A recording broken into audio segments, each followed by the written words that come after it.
Hello friends, welcome to truth of physics. आज की इस वीडियो में मैं डिस्कस करूंगा all about हून्स rule.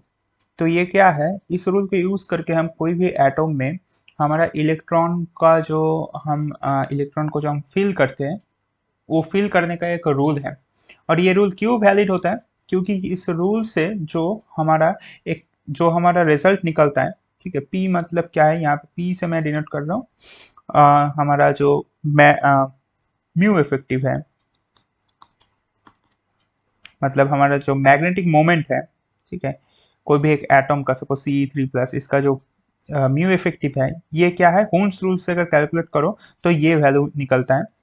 And that is almost equal to the experimental value. Experimentally अगर हम म्यू इफेक्टिव को निकालते हैं तो वो हमारा ऑलमोस्ट इक्वल टू होता है, सिमिलर होता है। तो इसलिए हून्स रूल हम, this the importance of Hund's rule, इसलिए हम हून्स रूल पढ़ते हैं। हून्स रूल क्या बताता है हमें? हून्स रूल ये बेसिक 3 पोस्टुलेट्स के ऊपर काम करता है।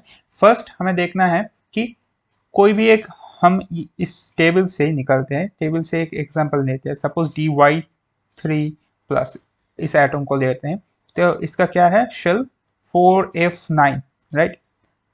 सो 4f9 dy3+, राइट? सो 4f9 किसका है, dy3+, ये एटम का हम निकल रहा है। सो इस एटम का जो कॉन्फ़िगरेशन है 4f9। सो अच्छा, तो इसका अगर हम एम एल वैल्यूज को लिखते हैं तो एम एल वैल्यूज कैसा होगा हमारा, क्योंकि एफ ऑर्बिटल है, मतलब हमारा एल क्या है, S P D F 0 1 2 3 means it is 3, right? L is equals to 3 means ये क्या होता है, एम एल का वैल्यूज क्या क्या हो सकता है, क्या क्या होगा हमारा, 3 2 -L2 + L, right? 2L+1 values होता है एम एल का। 0 -1 -2 -3, और इसके साथ ओके। तो इसमें हमें ये जो शेल्स हैं, ठीक है, यहाँ पे हमें इलेक्ट्रॉन फिल करना पड़ेगा। इलेक्ट्रॉन क्या है, एफ शेल में कितने नंबर ऑफ इलेक्ट्रॉन्स है, there are 9 number of electrons here. So ये कितने सारे हैं, 7 है, 7 है, राइट? और एक एक सेल में हम जानते हैं कि पाउलिश एक्सक्लूशन प्रिंसिपल के हिसाब से हमारा एक सेल में एक ही इलेक्ट्रॉन बैठ सकता है विथ स्पिन अप सपोज, और एक स्पिन को अगर हम एक ही जगह पे लिखना चाहते हैं, then that spin will be down, right?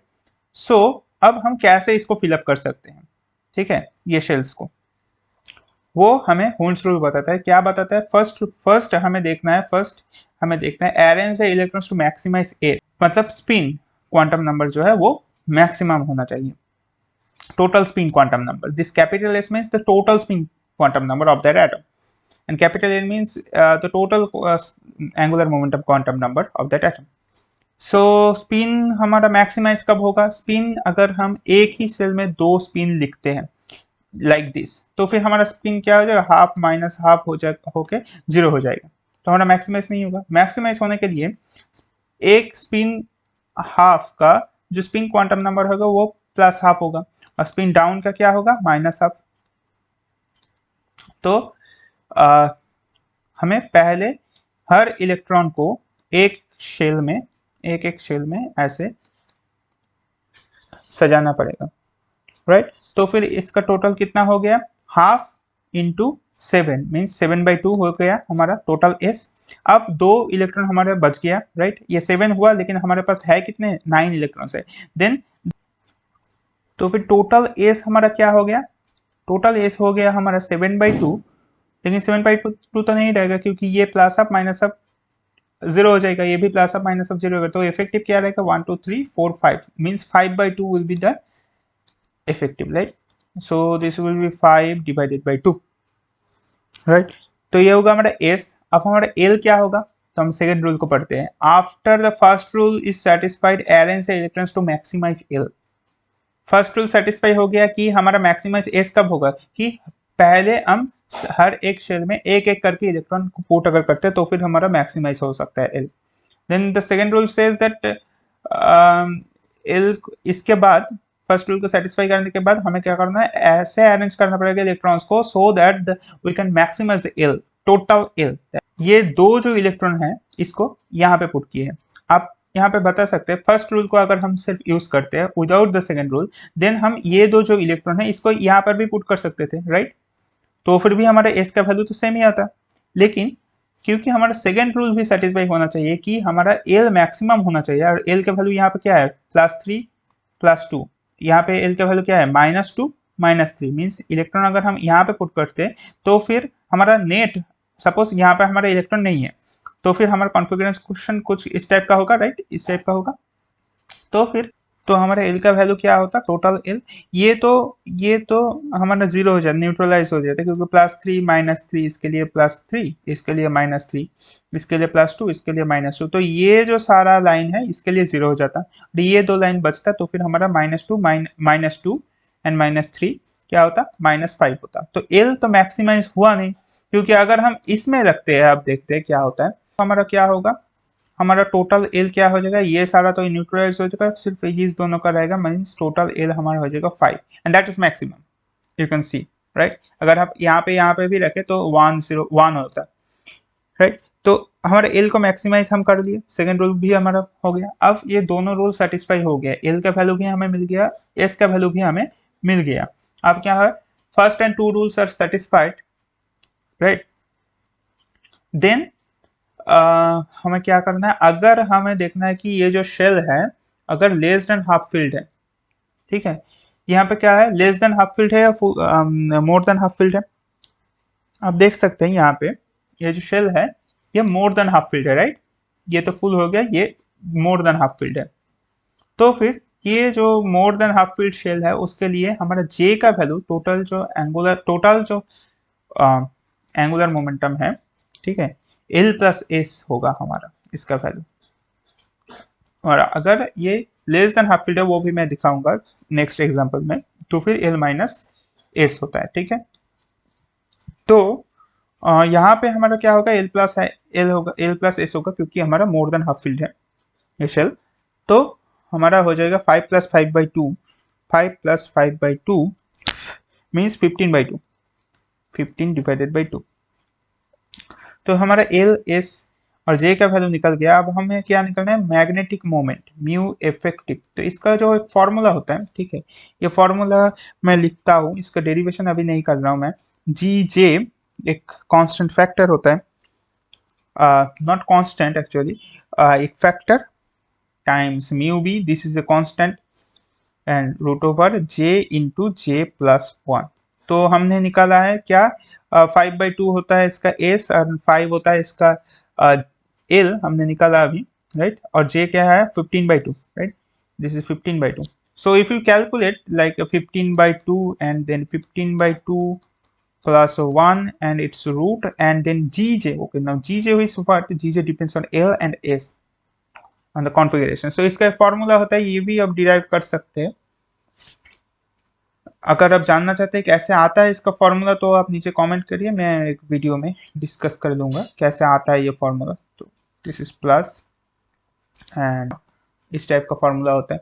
तो अगर आप ये वैल्यूज यहाँ पे पुट करें, ठीक है, 3/2 प्लस ये वैल्यू और अदर जो वैल्यूज है वो उसको अगर आप पुट करते हैं यहाँ पे, ठीक है, तो फिर इसका रिजल्ट और उसको भी अगर आप यहाँ पे पुट कर देते हैं जीजे, ठीक है, मैं शॉर्टली दिखाता हूँ। तो इसका जो वैल्यू आएगा वो यही आएगा, 10.63। ये म्यू भी जो है बोर्ड मैग्नेटिक है, इसका वैल्यू है, ठीक है। तो म्यू एफ का वैल्यू कुछ इस टाइप कर रहा है, which is almost, and in this case it is exactly equal to the mu F experimental, ठीक है। यहाँ पे पी से डिनोट किया गया है, यही पी है मैग्नेटिक मोमेंट। तो ये हुआ एक एग्जांपल, और एक एग्जांपल मैं लेस देन हाफ फील्ड के लिए दिखाता हूँ, एंड दैट इज ये मैं एग्जांपल लेता हूँ लेस देन हाफ फील्ड का। इसका है 4F2। तो इसका भी अगर हम कॉन्फ़िगरेशन लिखते हैं, तो क्योंकि यहाँ पे 2 इलेक्ट्रॉन्स ही है तो हमें ज़्यादा कुछ सोचने की ज़रूरत नहीं है। यहाँ पे F मीन्स सिमिलर होगा हमारा 3 2 1 0 -1 -2, एंड -3 एंड दो इलेक्ट्रॉन्स है तो दो इलेक्ट्रॉन्स यहाँ पे हमें पुट करना पड़ेगा such that the total L is maximum, that is 5, and the first condition is already satisfied, and that is S will be equals to 2 into half means this is 1. So and this is less than half filled, right? ये shell जो है less than half filled है, सिर्फ 2 है. That means यहाँ पे J का जो वैल्यू होगा that will be L minus S, जो कि मैंने पहले लिखा था यहाँ पे रूल्स में. यहाँ पे लेस देन अगर हाफ फील्ड है तो इसको अगर आप कैलकुलेट करते हैं देन दैट विल बी 4. अब इसका हम म्यू निकलते हैं, म्यू इफेक्टिव जी जे mu B root over J into जे प्लस 1. तो जे इंटू जे प्लस 1 क्या हो जाएगा 4 into 5 means root 20. And what will be the value of G J that will be if you calculate similarly like 3 by 2 plus the same thing, right? This with this rule, with this formula, then what will get gj will be equals to 0.8 for this case. 0.8, if you calculate that, then we will get the value of gj to be equals to 0.8, and if you calculate this you will get 3.58, and this is mu b, 3.58 mu b. So this is our answer. And so this 3.58, it is the calculated value, and the p experimental is 3.56, which is almost equals to the value. So thus the Hund's rule is very important, and ये इसके साथ हमारा experimental जो values है बहुत ही ज़्यादा match करते हैं. That's why it is very important. So hope this video is helpful. Share this video with your friends, and if you have any doubt then you can comment below, and if you want to learn more topics in physics, and if you have any doubt then you can also comment me below to make another videos on that topics. I will make those videos for you. So take care of yourself. Thanks for watching.